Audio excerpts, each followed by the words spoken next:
Welcome to the 22nd of December 2020.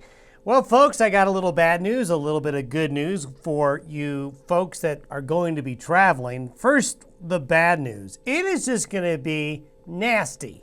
Now, it's brief, but later today and overnight tonight and into the morning hours of Wednesday, we're going to have the combination of a big drop in temperature, a lot of wind, and a brief period of snow shower activity for some of you. All three of those combined will make for some poor travel conditions as the front arrives late today and into Wednesday. This is going to bring just the right combination of things that if you're going to be traveling this afternoon through about noon to mid-afternoon on Wednesday, anywhere in this region, whether it's Wyoming, Montana, Colorado, Idaho, Utah, Kansas, all the way down into the panhandles of Oklahoma and Texas and northern New Mexico, everybody's going to get the wind. I mean, everybody. And we're going to see enough snow over the higher elevations of I-80, sections of I-25, I-90, the mountain passes of Colorado and Wyoming and Utah, going to see wind and snow. So if you don't have to travel later today, tonight, or Wednesday morning, really would not recommend it. Now, we're going to have fair weather just in time for Christmas Eve and Christmas Day. The travel weather conditions, with the exception of wind, look okay Christmas Eve and Christmas Day. Another storm system could bring a chance of snow to the region Saturday night and Sunday. Signs of a possible larger, slower moving storm early next week. We're going to keep an eye on that. That one bears watching, as it does look like the time frame of Christmas weekend through the New Year's weekend looks pretty busy weather-wise. Now, here is the surface front. This shows us where the surface patterns are, where the highs, where the lows are, where the fronts are. Here, as of early this morning, the front was just moving through Boise. This front is moving so fast that in 24 hours, it's going to be here. I mean, it's going to cover a huge amount of distance very quickly, and it's being driven along by powerful jet stream winds, and there's a lot of cold air behind this front, which also gives it more momentum. So you can see we actually have high pressure overhead right now, so today starts off just fine. Today's one of those days where it starts great, ends differently. Now, this is a map to highlight how bad the wind is going to be over a large area. You see all these brown areas? These brown areas represent either a high wind watch or a high wind warning. So it's just not Wyoming that's going to be windy. Everybody's going to get into the act. We could see some very powerful winds in this region coming out of the due north, which means it's the east-west roads you got to watch. There's going to be blowover risk on I-80, I-90, I-70, I-76, I-80 into Nebraska. You got to watch that. I-90 into South Dakota. You got to watch that, as we could have north to south winds gusting to 60 to 70 miles an hour late tonight and early tomorrow morning in this brown areas that you see here. So this is a large area. It's going to be really hard to escape the wind around here. Now, this is why. Here's the upper trough as of this morning.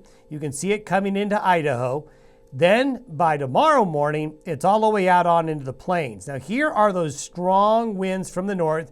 Not only just strong winds, but dragging in much colder air. Temperatures are going to drop 30 degrees or more from where we're going to be today to where we're going to go tomorrow. That's going to give us some really cold wind chill. These are the wind gusts here by this afternoon. And you can see the winds really start to get going by afternoon along I-70, along I-80, along I-90, and then you'll see these winds really get howling tomorrow. Now, this is by Wednesday late. You can see a strong jet stream wind. This is a jet stream wind. What is a little unusual is that a lot of times we show you these jet stream winds that move west to east. But look at this. These are jet stream winds coming out of the due north. So that's why you're going to have some really, really high winds right here. This is likely where the strongest wind gusts are going to be. So along I-76, I-70, and I-80 right here. Boy, be ready. I-90 up here as well. But the good news is it is moving fast and will be out quickly. But wind gusts by tomorrow morning, look at that wind gust potential. 60 to 70 miles an hour or more across the Panhandle, Nebraska, northeast Colorado, the Cheyenne Ridge area, that higher terrain around that Sydney area right there. This is where you want to tie down your garbage cans. Don't let the small pets out too early tomorrow morning without a leash.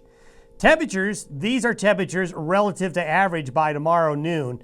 And you can see everybody is going to get colder than average tomorrow with that plunge of cold air coming in behind that frontal system. Snowfall-wise, this is all going to happen really quickly. See all this snow in the high country? This happens from this afternoon through about noon tomorrow. So there's going to be a rapid period of snow over the mountain passes of Colorado, the mountain passes of Wyoming, all going to be impacted with a brief period of heavy snow. And don't forget, the wind will hit the high country as well. But out on the plains, you get up north of the Colorado line, there's going to be some light snow. The Black Hills will see a period of snow.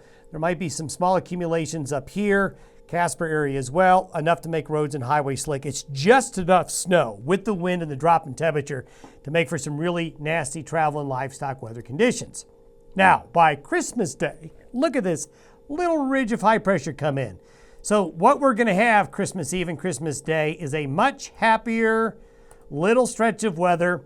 If you're going to travel Thursday and Friday, it's just going to be windy, especially Thursday. But Thursday and Friday should be dry. Here's the next system arriving for Saturday, and here it is. It doesn't look like much, but there's going to be a good amount of moisture with this system, so the high country and maybe the plains late Saturday and Saturday night might get a brief period of light snow. Then the next system comes in behind it, and we've got a northeast Colorado low possibly developing Tuesday into Wednesday. We'll see if this happens or not. My confidence is actually fairly good that some type of low pressure, a stronger one, is going to develop somewhere in this region early next week.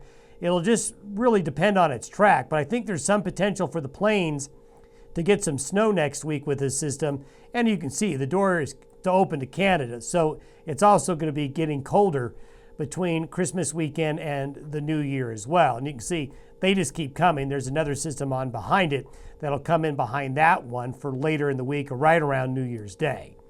Thanks for listening and watching the Day Weather Podcast. Batten down the hatchets and hold on to your hats and toupees.